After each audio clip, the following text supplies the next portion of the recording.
Bonjour et bienvenue dans The Gardener, le podcast Deep Tech qui donne la parole aux entrepreneurs et à leur technologie.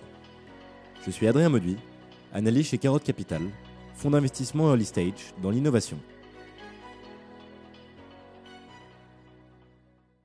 Aujourd'hui, nous sommes heureux d'accueillir Maurice Lubetsky, CEO et cofondateur d'Epilab, une startup qui développe un device médical pour démocratiser le dépistage de la tuberculose dans le monde. Bonjour Maurice, merci d'avoir accepté notre invitation. Avant de présenter et rentrer dans le détail d'Epilab, est-ce que tu peux nous parler de ton parcours et celui de tes associés ? Ouais, donc moi j'ai fait une prépa, ensuite après j'ai intégré les arts et métiers de Châlons. Je suis très fier d'avoir été un Chalonnais. Ensuite après j'ai fait des maths appliquées à Georgia Tech. À Georgia Tech, j'ai fait de la recherche opérationnelle et en fait de la robotisation d'entrepôts pour une boîte chinoise. Ensuite après j'ai trouvé qu'il n'y avait pas trop de sens à ça. Du coup j'ai bossé pour le spin-off d'un labo du MIT qui faisait de la cryptographie de données de santé. Donc là j'ai été super intéressé par la santé. Ça m'a vraiment passionné, le fait d'avoir vraiment un impact. C'est un peu cheesy de dire ça, mais c'était vraiment le concept, de faire des maths et d'avoir un impact sur les gens. Ensuite, je suis revenu à GT, à Georgia Tech. J'ai pris 6 mois pour réfléchir. Juste avant le Covid, j'ai pris la décision de refuser un job aux US. Je suis revenu en France. Et en France, j'ai fait du conseil avec un cabinet de conseil centré sur les pays en développement. Et là, mon associé, Clément Dubois, m'a appelé en me disant « Il y a un super projet qui vise à démocratiser un outil de dépistage de la tuberculose qui mêle santé et pays en voie de développement. Est-ce que ça t'intéresse ?» Ça m'a intéressé. Ok, c'est super clair. Donc c'est pour toutes ces raisons en fait, que tu t'es concentré dans le domaine médical et que tu as voulu fonder Epilab. Exactement. Combiner santé, pays en voie de développement et profond impact. Ok, c'est clair. Est-ce que tu peux nous recontextualiser un peu la tuberculose, nous expliquer en termes de chiffres de manière un peu quantitative ce que ça représente dans le monde ? Ouais, bien sûr. En gros, tous les ans, il y a 10 millions de nouveaux cas. Il y en a 4,2 millions qui sont non détectés à cause d'un manque de solutions technologiques visant à dépister les populations qui n'ont pas les ressources pour être dépistées. Quand je parle de ressources, je parle d'infrastructures et de ressources humaines, et donc de moyens. Et sur ces 10 millions de nouveaux cas que tu as tous les ans, il y en a entre 1,3 et 1,6 million tous les ans qui décèdent. Ok, donc c'est énorme. Et c'est quoi les solutions aujourd'hui qu'on utilise dans les pays émergents ou même pays développés aussi ? En fait, partout, tu as 3 différentes typologies de tests. La PCR, que tout le monde connaît aujourd'hui, qui est extrêmement chère, qui a un coût d'entrée plutôt important, surtout pour les pays en voie de développement. La microscopie, qui consiste à récolter un échantillon d'expectoration, tout comme pour la PCR d'ailleurs. Ok, ça c'est l'infrastructure ? Ouais, non, ça c'est pas l'infrastructure, ça c'est en gros la microscopie, c'est on récolte un échantillon, et il y a un biologiste qui regarde par-dessus un microscope une lamelle, mais c'est opérateur dépendant, ça marche pas bien. Et ensuite, tu as une solution à partir de radiographie qui a des gros problèmes parce qu'en fait, elle est très peu spécifique. Ok. Donc, très difficile de faire du screening avec une solution de radiographie. Et elle coûte très cher à l'entrée parce qu'un outil de radiographie, c'est hors de prix, gros ouais. coût. En gros, les gros pains, c'est que ça nécessite des infrastructures, c'est très cher. Et les performances, en fait, associées à toutes ces solutions, ne sont pas du tout adaptées aux populations qui sont décentralisées. Ok, super clair. Donc pour l'ensemble de ces raisons, tu as décidé de développer un kit de dépistage portable. Que tu nous parlais un peu de la genèse du projet, comment l'équipe s'est structurée, comment vous êtes rencontrés ? Ouais, donc en fait, Clément Dubois, mon associé qui est centralien, il avait un projet de fin d'études. Ok. Il bossait en fait sur la reprise de propriété intellectuelle française et il est tombé sur cette technologie de dépistage de la tuberculose qui était en fait transférée par la SAT Science, donc la Société d'accélération et de transfert de technologie Science, qui est basée à Dijon. En fait, la techno, elle a été développée par Élodie Barbier et Muriel Rochelet, qui sont 2 chercheuses, une en électrochimie et une en microbiologie. Ce qui est intéressant, c'est qu'Élodie Barbier, elle a complètement changé de vie. Avant, elle était vétérinaire et elle a décidé de faire une thèse à 40 ans. Et c'est de cette thèse, en fait, avec Élodie Barbier, avec qui elle travaillait à l'Université de Bourgogne et l'INRAE, que on est venu la technologie sur laquelle on bosse. Et c'est comme ça qu'on a rencontré nos 2 associés, Élodie Barbier et Muriel Rochelet. Au début, c'était des calls. Clément et moi, on tâtonnait. Finalement, on a décidé de monter la boîte, évidemment en accord avec elle. Et elle, vu que leur enjeu était un peu similaire au nôtre, c'est-à-dire valoriser la propriété intellectuelle française et d'en faire un produit avec un impact, et pas la garder dans un placard, ce qui est quelque chose pour lequel on se bat en fait, quand même chez nous. Parce que nous, en fait, on est un peu un exemple de une technologie qui sort en fait d'un laboratoire et qui devient quelque chose de concret sur le terrain, avec la mutualisation entre des chercheurs et des ingénieurs qui sortent d'école. Donc ça, c'est le noyau dur de la boîte. Et ensuite, après, juste avant notre première levée de fonds d'1 million d'euros, on a recruté nos premiers ingénieurs qui ont fait des premiers petits prototypes et qui ont généré nos premières données. On s'est associé avec le Centre national de référence des mycobactéries de l'hôpital Bichat. Et la boîte a germé. Et aujourd'hui, on est 16. Ok, donc vous êtes 16 dans la boîte, vous avez pas mal grandi. Est-ce que tu peux nous expliquer ce qu'est une SAT et comment ça fonctionne? Ouais, donc en gros, une SAT, c'est une société d'accélération et de transfert de technologie. Globalement, comment ça marche? En fait, une SAT, elle est implantée dans un pôle technologique régional qui est administré par de nombreuses universités et écoles potentiellement. Ces universités et écoles sont actionnaires de la SAT et donnent mandat à la SAT d'exploiter les technologies, donc en gros de les maturer, qui sont issues de ces universités, et ensuite de transférer ces technologies à des porteurs de projets. Ok. Ces porteurs de projets, ils peuvent avoir deux typologies. Soit c'est des entrepreneurs, comme Clément et moi, soit c'est des industriels. Si c'est un industriel, globalement, ce qui se passe, c'est que la technologie, elle est maturée par la SAT, et ensuite, après, elle est rachetée, et l'industriel en fait un peu ce qu'il veut. Là où c'est intéressant, c'est que si c'est des entrepreneurs, si c'est des porteurs de projets, là, en fait, ce qui se passe, c'est que la technologie, elle est maturée, et la SAT rentre un petit peu en collaboration, en association avec les porteurs de projets. Nous, ce qui est intéressant avec le modèle qui s'est produit avec Epilab, c'est qu'en fait, la SAT est devenue actionnaire de notre société. Ok. C'est comme ça qu'on a repris, en fait, la technologie. Et à partir de ça, en fait, on a utilisé tout le background de la SAT, de veille technologique, de compréhension, en fait, des marchés associés à la tuberculose, des dynamiques de R&D aussi associées à notre technologie, parce qu'on avait toute la dynamique de maturation de la technologie avec la SAT derrière. Donc, en fait, on a pu avoir un regard vraiment horizontal sur les possibilités d'évolution de la technologie, grâce à cette collaboration avec la SAT. Et en fait, les SAT, leur travail, c'est de transférer ces technologies. Et aujourd'hui, il y a un nombre de brevets qui sont à reprendre et qui ne sont pas repris et qui sont dans les placards de la grande bibliothèque de la propriété intellectuelle française. Et vraiment, j'enjoins tout ingénieur et même toute personne qui a envie de se lancer dans un projet entrepreneurial d'aller regarder, d'aller chercher, parce que c'est complètement disponible sur Internet. Et il y a de nombreux projets et technologies absolument sublimes qui peuvent avoir un impact énorme et qui sont fascinants. Ok, est-ce que tu peux expliquer pourquoi Elodie et Muriel sont passées par une SAT et n'ont pas elles-mêmes commercialisé la technologie? Je pense que c'est pas leur job en fait. Elles font de la recherche, elles génèrent des données qui potentiellement sont adaptées à un marché et elles n'ont pas la volonté d'aller déployer quelque chose sur le terrain. Ok. Elles ont la volonté de cristalliser quelque chose qui résonne avec un marché. Nous, on leur donne le son de cloche et elles nous envoient les signaux des cloches quand il faut modifier le son de cloche globalement. Ok. Est-ce que tu peux nous en dire un peu plus sur la solution? Ouais, bien sûr. En gros, tu as 3 étapes. D'abord, on récolte un échantillon d'expectoration. Donc, globalement, en fait, il faut bien que tu traques les poumons pour produire un échantillon d'expectoration. Si tu as des symptômes qui sont associés à la tuberculose et donc on te suspecte d'avoir la tuberculose, tu vas en produire un. Pas de panique. Ensuite, on te le met dans un tube. On te met dans un tube à essai, on agite. Il y a une réaction qui permet de fluidifier, de décontaminer ton échantillon. Un peu comme ce qu'on faisait pour le Covid. On récoltait un écouvillon nasal. Ensuite, après, tu mets ça dans notre cartouche. En gros, tu le plugs mécaniquement. Ok. Automatiquement, tu as une concentration globalement de ce qu'on veut détecter qui se réalise. Tu as environ une heure et demie d'incubation en fonction de l'environnement. Et à l'issue de ça, tu as une détection instantanée avec ton smartphone ou un petit device de si oui ou non il y a présence de tuberculose chez le patient. Comment ça fonctionne de manière un peu plus concrète? Ouais, bah ça, c'est notre secret sauce. Donc, il y a certains trucs que je peux te dire, il y en a d'autres que je peux te dire. Mais en gros, notre savoir-faire, c'est la fluidification et la décontamination du crachat qui rentre en fait dans une puce microfluidique. Donc ça, c'est un truc, c'est un outil hardware qu'on appelle en anglais un lab on a chip.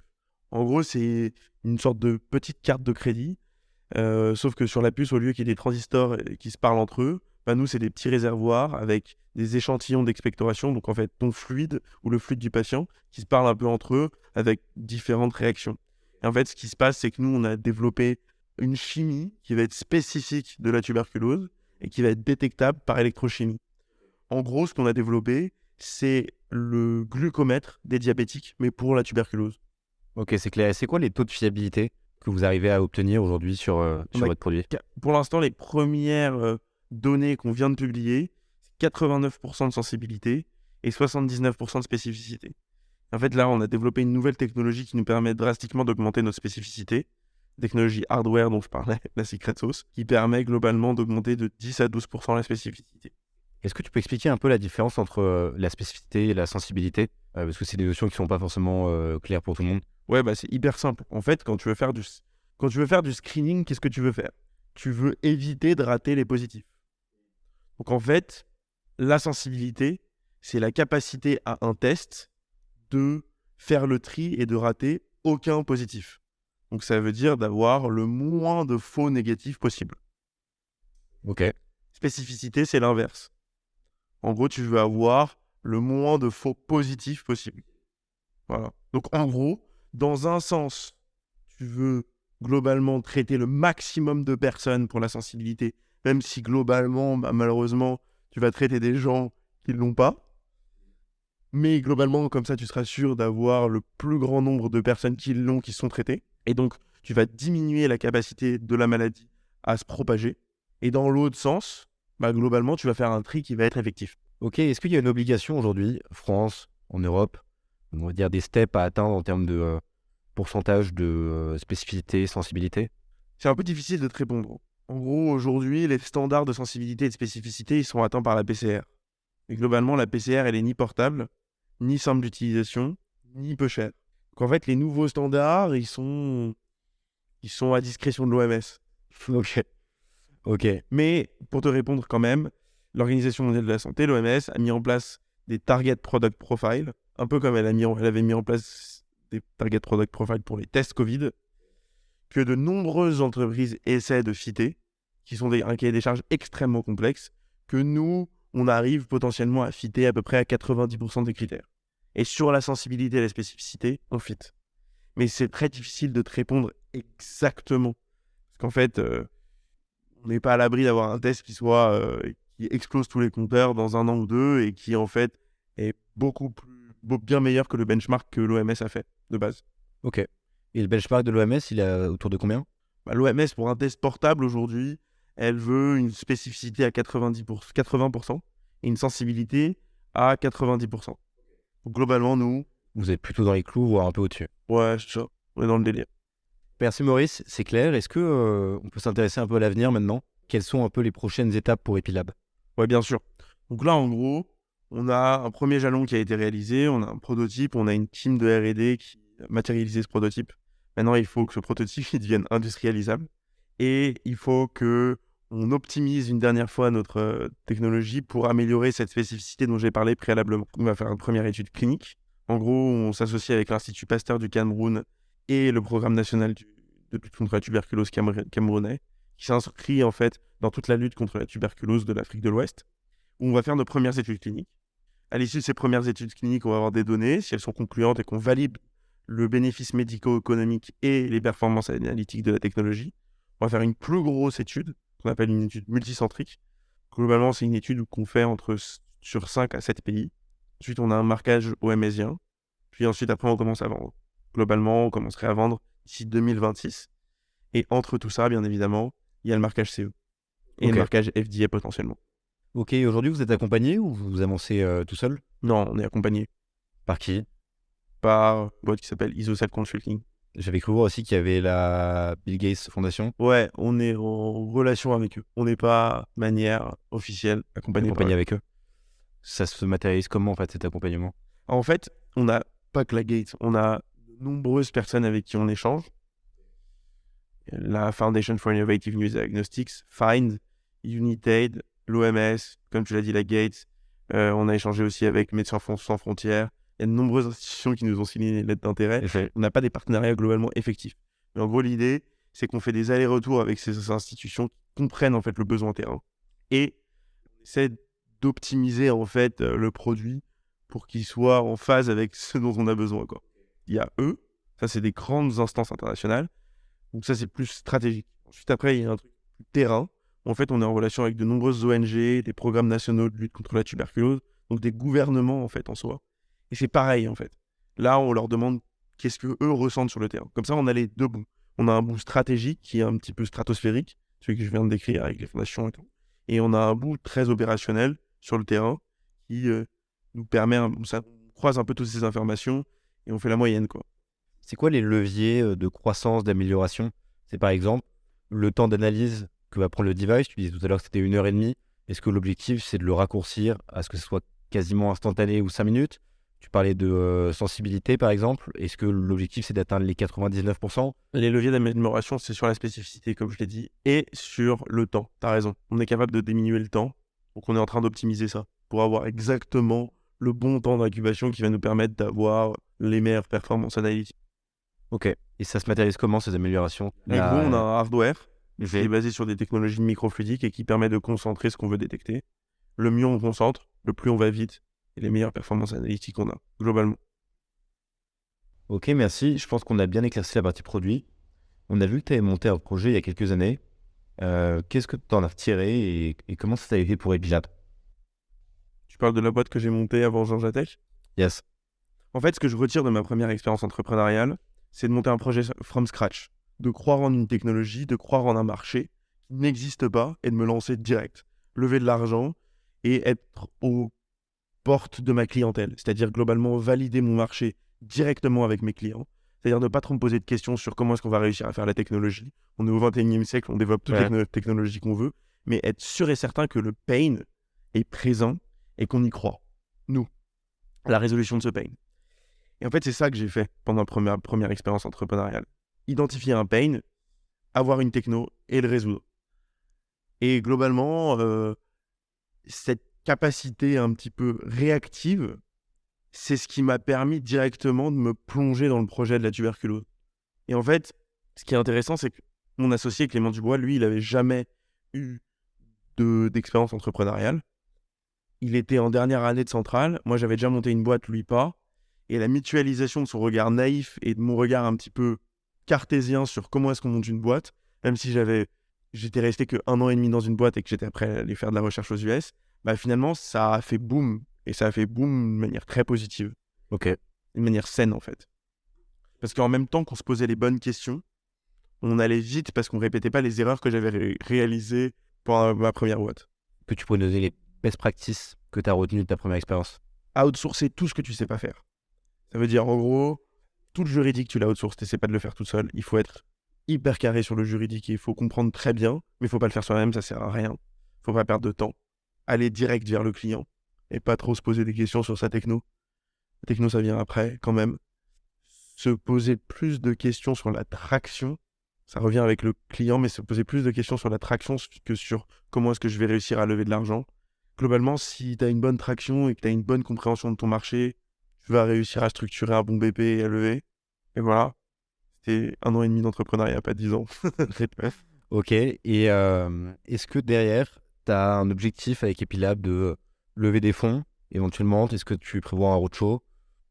Ouais, là en gros, on va relever de l'argent parce qu'on va potentiellement, on va devoir se faire refinancer dans 3-4 mois. On a déjà globalement 80% de personnes qui sont intéressées pour réinvestir dans la boîte parce qu'ils croient à la techno et à la dynamique. Ok, merci Maurice pour ce partage d'expérience. On a l'habitude dans The Gardener de finir par une citation. Est-ce que tu en as une à partager? Ouais, Vas-y. ma citation, c'est «La vie fleurit par le travail» Citation de qui? de Arthur Rimbaud. Ok, pourquoi tu l'aimes bien? Parce que si j'ai pas de travail, j'ai pas de sens et je suis pas heureux. Moi, je vis à travers mon travail. Et c'est ce qui me dynamise et ce qui me fait sourire le matin. Et c'est ce qui me donne envie de continuer à bosser, même si je bosse les week-ends et que je bosse en vacances. Ok. Merci Maurice. On te souhaite tout le succès pour l'avenir. Si vous souhaitez plus d'informations sur le projet, vous pouvez suivre Maurice Lubetski, Lubetzki, sur LinkedIn ou aller sur leur site epilab.io. C'est déjà la fin de ce podcast. Merci de l'avoir suivi jusqu'au bout. Si vous l'avez aimé, n'hésitez pas à le partager autour de vous et à mettre 5 étoiles. Ça nous aiderait beaucoup. Si vous êtes entrepreneur, vous pouvez aller sur notre site internet carotte.capital ou nous contacter par email à contact@carotte.capital. À bientôt.